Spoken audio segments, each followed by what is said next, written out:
मेरे दोस्तों, आज मैं आपको बताना चाहता हूँ कि कैसे चाउमीन खाने के चक्कर में मेरे को रेस्टोरेंट वाले ने कुत्ते की तरह मारा था। और ये बात मैं आज तक नहीं भूला। अब आप सोच रहे होंगे, यार 50-60 रुपए की चाउमीन खाने के चक्कर में पुनीत सुपरस्टार को कुत्ते की तरह मारा। और अगर मारा तो चाउमीन खाने के चक्कर में क्यों मारा? और चाउमीन खाने के चक्कर में मारा तो भाई मैं ये बात आपको क्यों बता रहा हूँ? और बता भी रहा हूँ तो मैं यूट्यूब पे वीडियो क्यों डाल रहा हूँ? अब आप ये फालतू की बात सोच रहे होंगे। मेरे दोस्तों, मैं साबित कर दूंगा कि इस बात का इस बात से लेना देना है। और मैं ये बात आपको क्यों बता रहा हूँ, आपको पता लगनी चाहिए, ताकि मैं कितना दिलेर बंदा हूँ। दरअसल मेरे दोस्तों, मैं बचपन में बहुत गरीब हुआ करता था और मेरे घर वाले भी बहुत गरीब हुआ करते थे। लेकिन मेरे दोस्तों, बचपन में मुझे खाने पीने का बहुत शौक था, इसलिए मैं थोड़ा हेल्दी हूँ।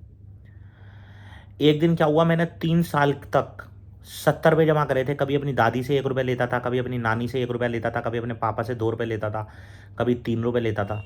ऐसे कर करके मैंने 3 साल में 70 रुपये इकट्ठे करे। और मैं अभी बात बताता हूँ कि मैंने क्यों इकट्ठे करे। दरअसल दोस्तों, मुझे चाउमीन खाने का बहुत शौक था और 70 रुपये की एक प्लेट चाउमीन आती है।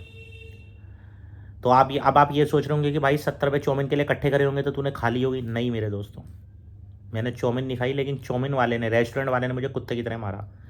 दरअसल मेरे दोस्तों, हुआ क्या था, एक दिन मैं बड़ा खुश था जब मेरे पे 3 साल में 70 रुपये इकट्ठे हो गए थे। तो मैं उस दिन निकला था तैयार व्यार होकर चाउमीन खाने के लिए, क्योंकि मैं 3 साल से इंतजार कर रहा था चाउमीन खाने का। मैंने ये सोचा था कब मेरे पे 70 रुपये इकट्ठे होंगे और कब मैं चाउमीन खाऊंगा।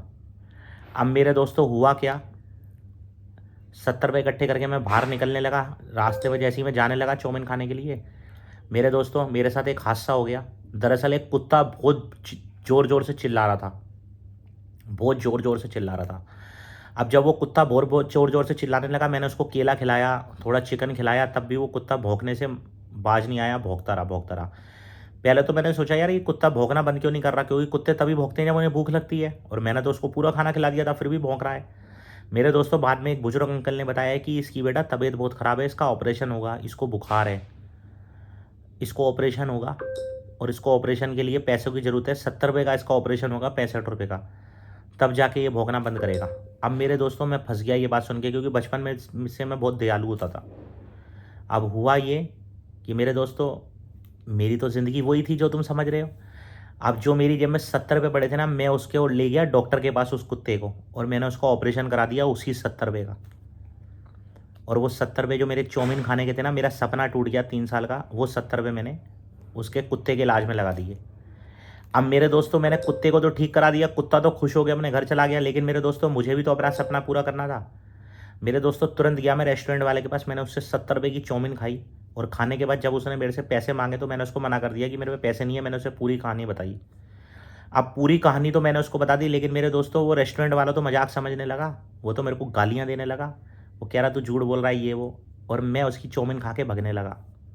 मेरे दोस्तों, उस रेस्टोरेंट वाले ने मेरे को पकड़ कर कुत्ते की तरह मारा चाउमीन खाने के चक्कर में। कुत्ते की तरह मेरे को चोर समझ के उसने बर्तन धुलवाए, मेरे को जलील करा, बेइज्जत करा। तब जाके उसने मुझे अपने दुकान से जाने दिया 9 दिन बाद। 9 दिन तक उसने मेरे को अपनी दुकान पे काम करवाया। कह रहा, साले तूने 70 रुपये की चाउमीन खाई है, तेरे पर डे के हिसाब से 9 रुपये काटूंगा, तब तेरे 70 रुपये पूरे होंगे, तब तेरे को छोड़ूंगा मैं। मेरे दोस्तों, मैं नन्हा सा प्यारा सा क्यूट सा बच्चा, 9 दिन तक उसकी दुकान पर काम करने के बाद तब जाके उसने मेरे को आज़ाद करा। तो मेरे दोस्तों, ये मेरी छोटी सी जीवनी कहानी थी एक जीवन की, जो मैंने आप तक पहुंचाई।